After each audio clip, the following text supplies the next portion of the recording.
நேற்று கலெக்ஷன் மட்டுமே வந்து கிட்டத்தட்ட 70 லட்சத்துக்கு மேலேன்னு சொல்கிறாங்க. ஒரு பார்வையாளர் காசு கொடுத்து பார்க்குறவனுக்கு பிடிச்சி போச்சுன்னு வச்சுக்கோங்களேன், அவன் அதை கொண்டாடணும். இந்த நிலை எப்போ வரும்னு பார்த்தா இந்த கூலி தான் வந்து அந்த நிலையை உருவாக்கியிருக்கு. ஜெயிலர் 2 வந்து இயல்பாகவே ஒரு ஹாலிவுட் படமாகவே அது ரிலீஸ் ஆகும்.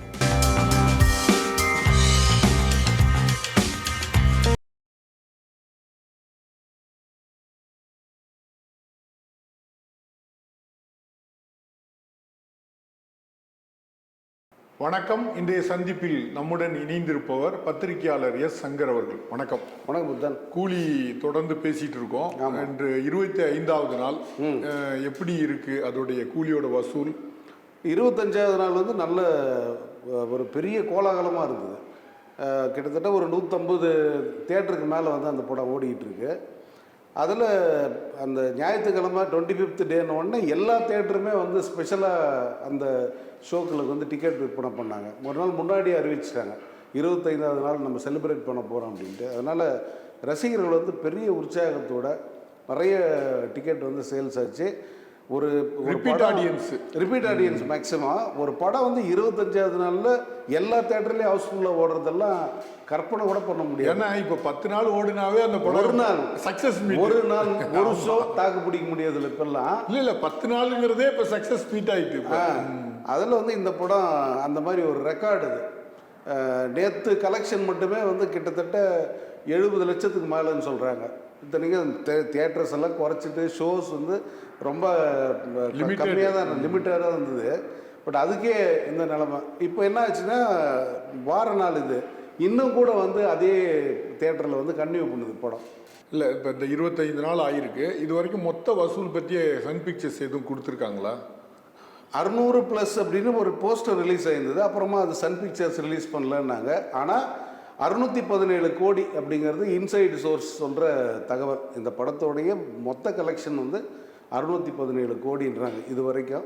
மேபி அதுக்கு மேலே இருக்கிறதுக்கு கூட வாய்ப்பு இருக்குது. ஏன்னா 4 நாளில் வந்து 404 கோடி எடுத்த படம்.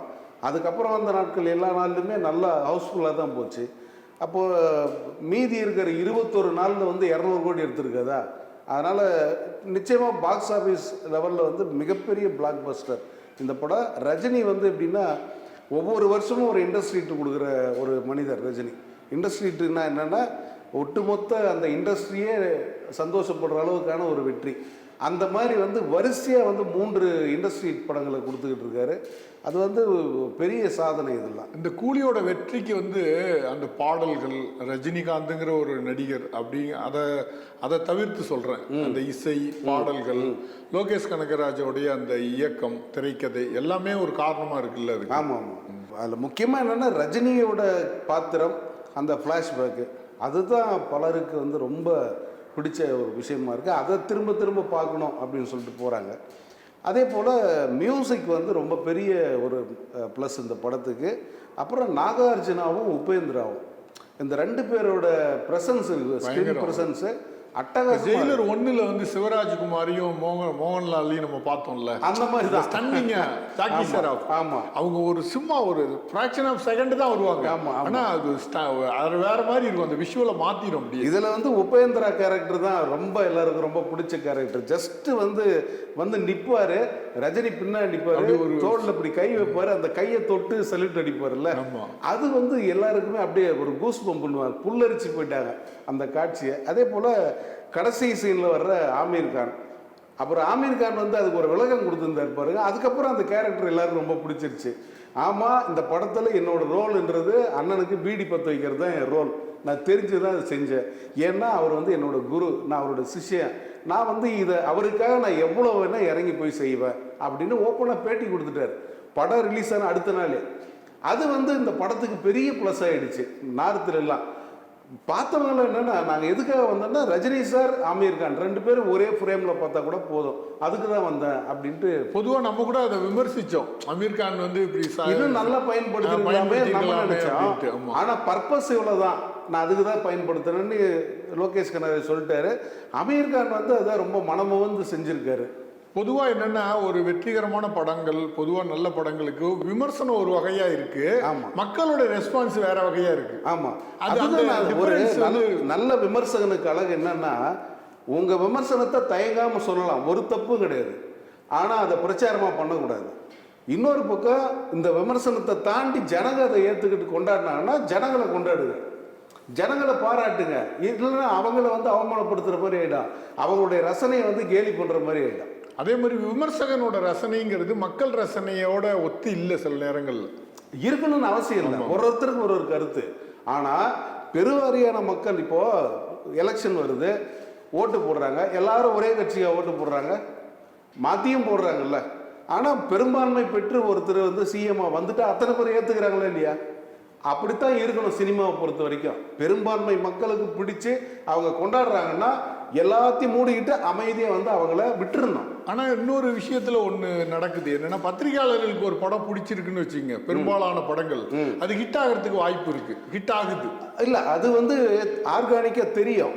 ஒரு படம் பிடிச்சிருக்குன்னா அவங்க இன்வால்வ் பண்ணி பேசுவாங்க, பத்திரிகையாளர்களே வந்து இன்வால்மெண்டோட பேசுவாங்க. இல்ல ஒரு 10 பத்திரிகையாளர்கள் இருக்காங்கன்னா 10 பேருக்கு அந்த படம் பிடிச்சிருக்குன்னு வச்சுங்க, அது ஹிட் தான். ஆமா, அதுல ஒரு 3 பேர் வந்து நல்லா இருக்குன்னு சொல்லி 7 பேர் நல்லா இல்லைங்கும் போது அது வேற மாதிரியான ஒரு கலவை ஒண்ணு இருக்கு.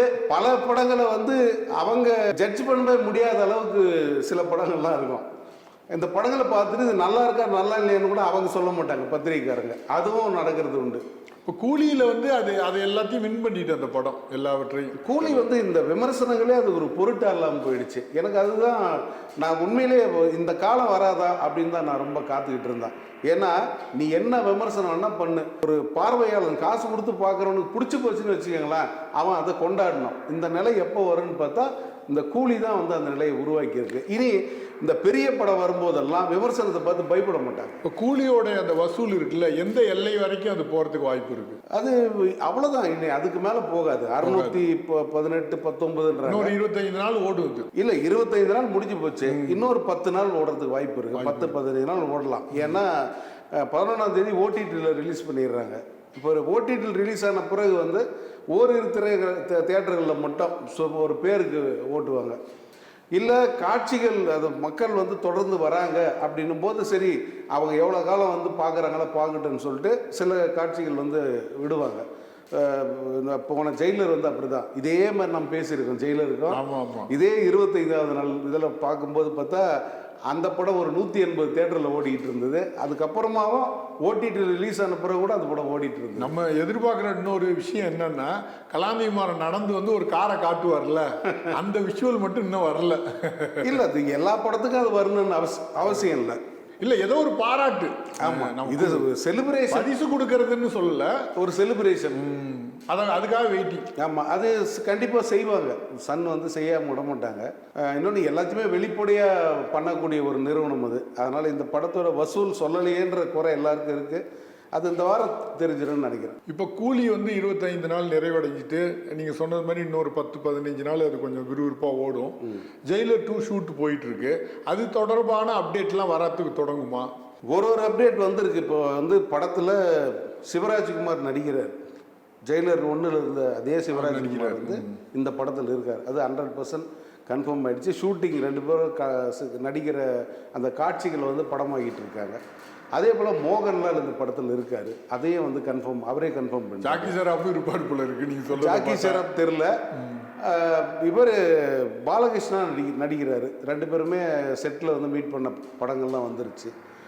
ஸோ அந்த ஜெயிலர் 1 விட நிறைய இன்னும் கூட ஒரு ஸ்டார் காஸ்ட் வந்து அதிரடியாக இருக்கும் இந்த படம். அவங்க எல்லாம் ஒன்றா ஒர்க் பண்ணுற ஒரு காலகட்டம் இதில் வரும்னு முன்னாடியே நம்ம பேசியிருக்கோம் இதை பற்றி. இந்த கதை இப்படி இருக்கும் அப்படின்னு சும்மா ஒரு கற்பனையா அந்த முன்னாடி காலம் ப்ரீக்வல்ங்கிற மாதிரி இருக்கும்ல அந்த காலகட்டம், ஜெயிலராக வேலை பார்த்த காலகட்டம் இருக்கலாம். இப்போ இவங்க எல்லாருமே இருக்காங்க, எப்படி ஃப்ரெண்ட்ஸாக இருக்காங்க. ஆமாம், ஏன் விநாயகர் கேரக்டர் கூட வர வாய்ப்பு இருக்கு. படத்தில் செத்து போயிட்டா கூட ப்ரீக்வல்னும் போது வந்து அதில் உயிரோட தான் இப்போ சில கடத்துற.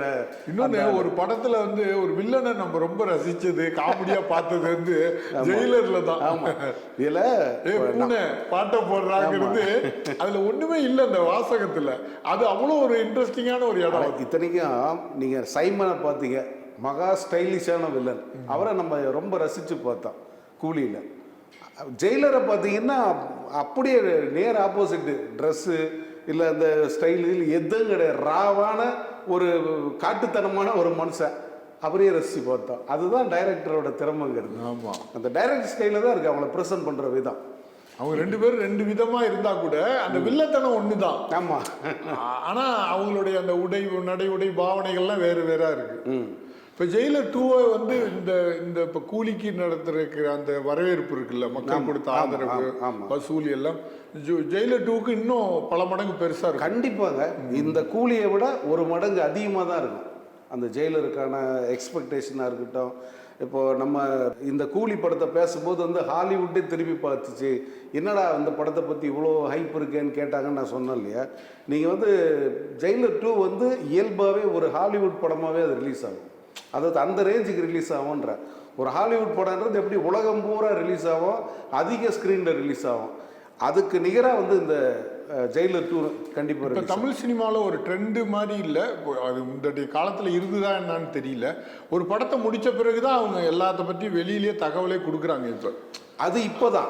பட் அந்த காலத்து இப்போ 80s 10வது நாள் ஷூட்டிங் இருக்கும்போதே ஒரு செய்தி வரும், படம் வரும். 80s 90s எல்லாம் எப்படின்னா ஷூட்டிங் ஸ்பாட்டுக்கே கூட்டிகிட்டு போய் நிருபர்கள்லாம் காமிச்சு அவங்கள பேட்டி எடுக்க வச்சு அதை வந்து பத்திரிகையில் செய்தியை போட வைப்பாங்க. அப்போ தான் அது வெளியவே தெரியும்.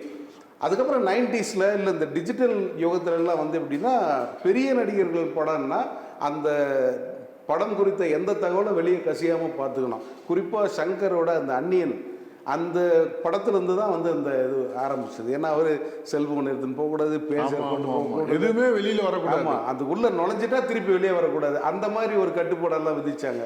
அது ஒரு ஸ்டைலாக மாறி போச்சு.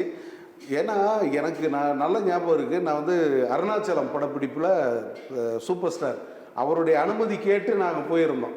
அவர் வந்து என்னென்னா வீட்டில் வச்சு ப்ரெஸ் மீட் பண்ணார் அருணாச்சலம் படத்துக்கு. பண்ணிவிட்டு இந்த மாதிரி அப்போ வந்து தலைவர் இந்த மாதிரி ஒரு ஷூட்டிங் ஸ்பாட்டுக்கு வரணும், நீங்கள் அனுமதி கொடுக்கணுன்னா போய் ஷூட்டிங் நடக்கும்போது தாராளமாக வாங்க அப்படின்ட்டாரு. அப்புறம் அங்கே ஷூட்டிங் ஸ்பாட்டில் போயிட்டு கிட்டத்தட்ட ஒரு 6 மணி நேரம் அங்கேயே இருந்து அவர் கூட இருந்து பார்த்துக்கிட்டு இருந்தோம். என்ன ஷாட் எடுக்கிறாங்கன்னு தெரிஞ்சிருக்கும். ஆமாம், எல்லாம் இப்போ அனுமதி கிடையாது, கட்டுப்பாடே கிடையாது. அதுக்கு சொல்கிறேன், கட்டுப்பாடெல்லாம் ஒன்றும் இல்லை, நீ அவர் வந்து பெரும்பாலும் தமிழ்நாட்டில் அப்போ ஷூட் பண்ண மாட்டார். ஏன்னா இங்கே ஷூட்டிங்கே நடக்க முடியாது, அதனால். ஸோ அப்படி இருந்தது ஒரு காலம். அதுக்கப்புறம் தான் இந்த மாதிரி ஒரு கட்டுப்பாடுகள்லாம் கொண்டாந்துட்டாங்க. மீண்டும் பேசுவோம். நன்றி, வணக்கம். வணக்கம். இந்த வீடியோ உங்களுக்கு பிடிச்சிருந்தா லைக் பண்ணுங்க, ஷேர் பண்ணுங்க, கமெண்ட் பண்ணுங்க. மறக்காம OH சினிமா சேனலுக்கு சப்ஸ்கிரைப் பண்ணுங்க.